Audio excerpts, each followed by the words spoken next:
Just not this. So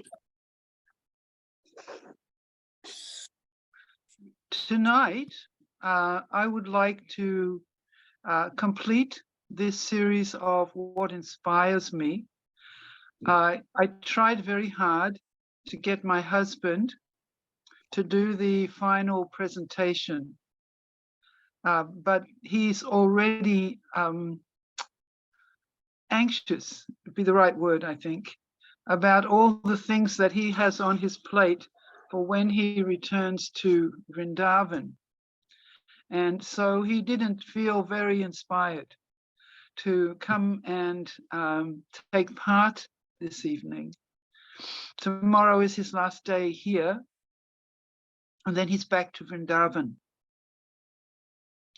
So I thought that it would be nice for me to begin and also to complete this series of what inspires me. I think for me, and perhaps others can speak also, this program has helped me to get to know some of the devotees who I never knew very well before. And that to me is really important. So sometimes I find, although we're speaking about what inspires me, sometimes I find myself quite beset with doubts and even kind of uninspired, even though here I am representing the process of inspiration. And the other day I was looking for something in a pile of papers, and I came across a piece of paper that somehow or other pacified me. It's a short phrase, and I cannot even tell you where exactly it comes from. But this is what it says. Why is it hard to accept that there is absolute truth? So by absolute truth, of course, we mean truth that remains true forever. It's not relative, like in some cases it's true, in other cases it's not true, but it's permanent, firm, fixed truth. Why is it so hard for me to accept that? So the writer says, more than 30 years ago, academics started to discredit truth as one of the grand narratives which clever people could no longer bring themselves to believe in. Instead of the truth, which was to be rejected as naive and or repressed, a new intellectual orthodoxy permitted only truths, not absolute truth, one truth. No, that's too hard to accept. So there are many truths. It is always plural and frequently personalized. In other words, that's your truth. That's what you believe in. And ultimately, inevitably, it's relativized.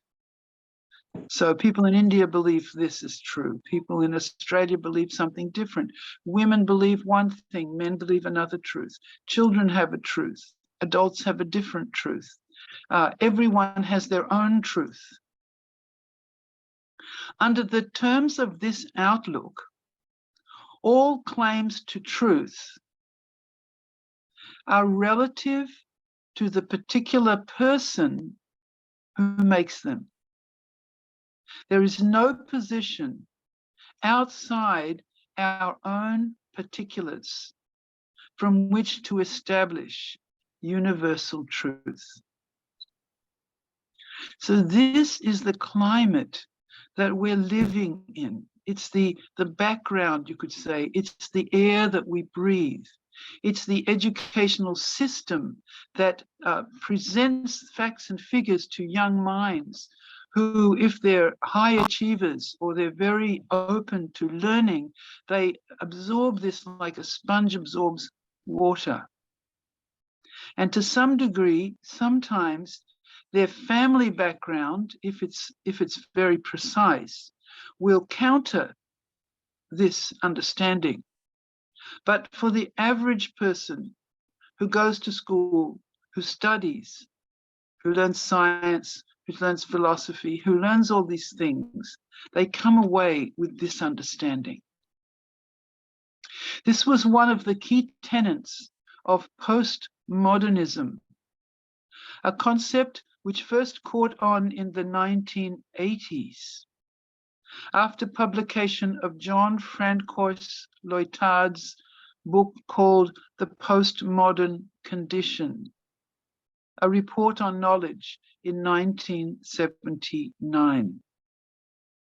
In this respect, for as long as we have been postmodern, we have been setting a scene for this kind of understanding. Now, I don't know where this piece of information came from. As I said, I was looking for something different, but I came upon it. But what it did for me was it inspired in me an understanding of why it is that I have so much natural difficulty in accepting a supreme personality. And when we say a supreme personality of God head, that means at the top, beyond gods, beyond supreme, beyond a personality, there's a supreme personality of Godhead, a supreme controller. I have so much difficulty in my day-to-day thought in keeping that in my mind and then viewing the world in relationship to it, rather than viewing the world and forgetting that. And this is something that has been coming up for me recently. I'm about to prepare my presentations to take to Govardhan for our Govardhan retreat this year. And it's also in 3 days, it's Radhastami, 3 or 4 days. And we'll have our own special festival on Saturday, and all are welcome to come. And Gandharvika is going to be, has become inspired to arrange that festival beautifully. And then on Sunday in the morning at the temple, we'll go for the Radhastami at the temple. So the last few days, I've been thinking that I'm going to have to make a presentation here on Saturday, there on Sunday, and also in Govardhan in October, November. In November, what am I going to speak about? And I picked up a book. It's a book that I first picked up maybe in 2006 or 2007. The book is called Madhav Mahotsav, and it's a book written by Srila Jiva Goswami. Now, I'm going to share with you today a little bit of what inspired me about that book. Srila Jiva Goswami is the nephew of the brother. He's the son of the brother of both Rupa and Sanatan, who are the two very main teachers who received their knowledge and became the very foremost of those who present the teachings of Sri Chaitanya, Lord Chaitanya. And they, all three of them, have absolutely no problem accepting, absorbed in, and loving this Supreme Personality of Godhead, who to me is sometimes feels very near, sometimes feels very vague, and sometimes feels very far away. But it is completely different for them. They have this fullness of understanding and realization that allows them to very accurately put into words their own realizations. So in this book, Madhav Mahotsav, Sri Jiva Goswami, the youngest of these three great teachers and disciples of Lord Chaitanya, he is describing an event. And he's doing so because his uncle, Rupa Goswami, now, for those who are less familiar, the name it's not like Mr. Goswami. That's not their surname. But a Goswami means somebody who has actually mastered control of all of their their senses. They have controlled their mind. Their mind is calm and very, very, very focused. They have controlled their thinking, their hearing, their touching, their tasting, all the different activities of the body, of the bodily senses. And they are therefore very much capable of perceiving within themselves their own eternal spiritual identity and their relationship with that Supreme Person who seems to me right now to be a little dreamlike. So when I first picked up this book, I tried to enter it, and I would think that most people would have a similar experience to me. I couldn't get anywhere with the book. It made me fall asleep almost instantly as soon as I picked it up. And as I tried to find a continuity in it, it's a story, it's a description of a beautiful event. But as I tried to hold on to what was being spoken about, I couldn't do it.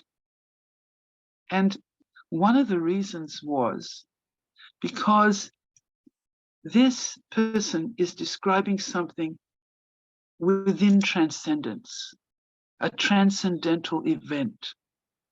And I don't mean like a transcendental event like a Hare Krishna event or some kind of spiritual experience that somebody has for one moment here, even a transformational spiritual experience. But I mean, these teachers are so realized that they're like looking through a telescope at what's going on in a different dimension completely.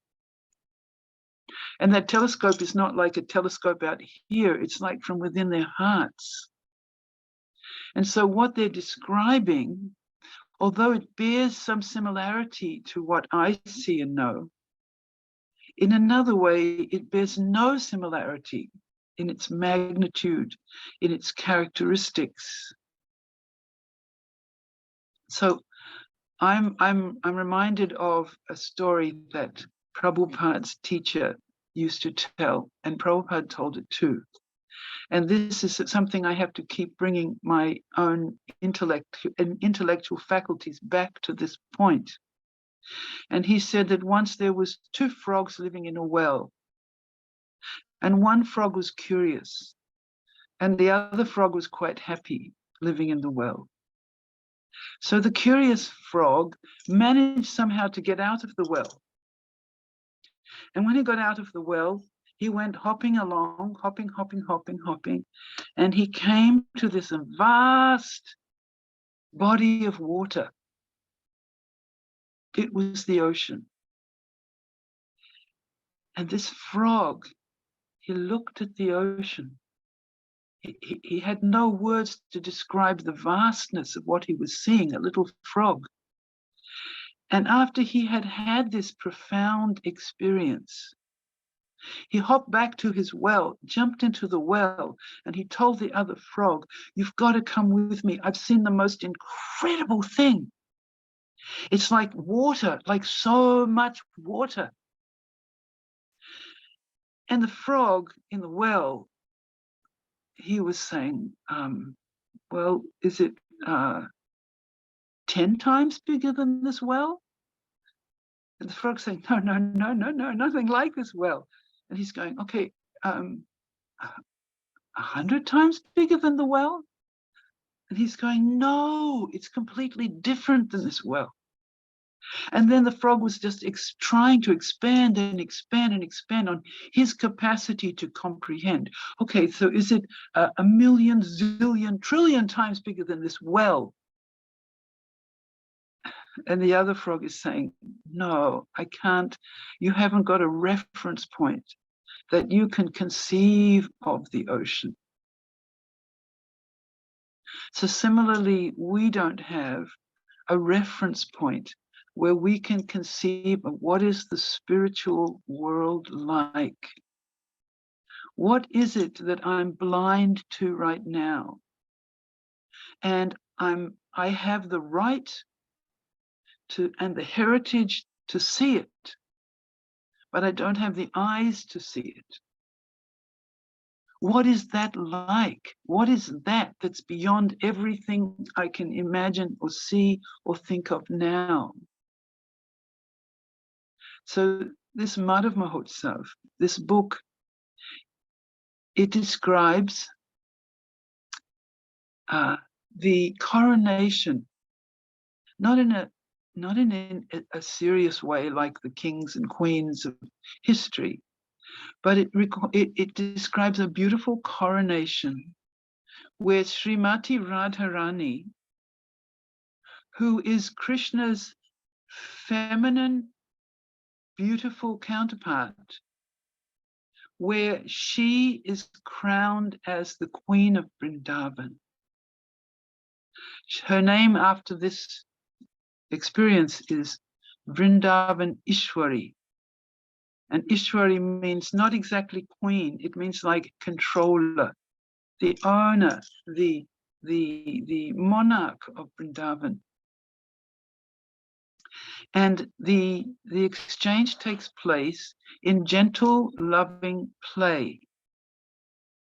But at the same time, the beauty and the magnitude of this festival goes so far beyond our comprehension that, as I said, when reading the book, I had to put it down every few minutes and almost lie down and pick it up again, because I had no reference point, no access. Like that little frog who's sitting there in his well, feeling happy. He's got all his furniture in the right place in his well. He's got his treasure hidden somewhere in the well. He's got all the food that he needs. He's maintaining everything in a wonderful way. And his friend is saying to him, there's something that you're lacking and missing. And I've seen it. And he's saying, 10 times bigger? No way.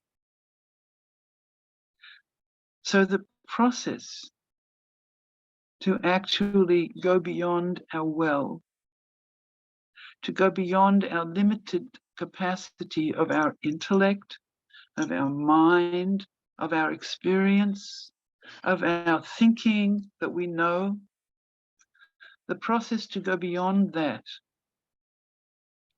is twofold.